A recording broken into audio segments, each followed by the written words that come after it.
Hey, welcome back to another video of Crypto Basics. In this video, we are going to learn how to change a profile visibility in Robinhood. First of all, open up your preferred web browser and head over to robinhood.com.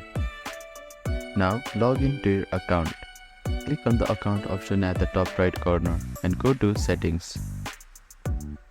Now, scroll down until you see Privacy. Here, you will see Profile Visibility option. After that, you will see two options, anyone on Robinhood. This allows anyone with a Robinhood account to find you by your name, username, phone number or email.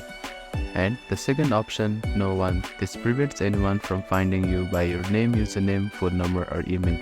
Select the desired option based on your preference. If you want to be searchable by anyone, click on anyone on Robinhood.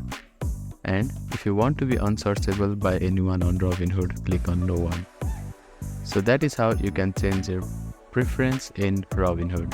Thank you for watching this video. Please do not forget to like, share and subscribe to our channel and comment down if you have any queries.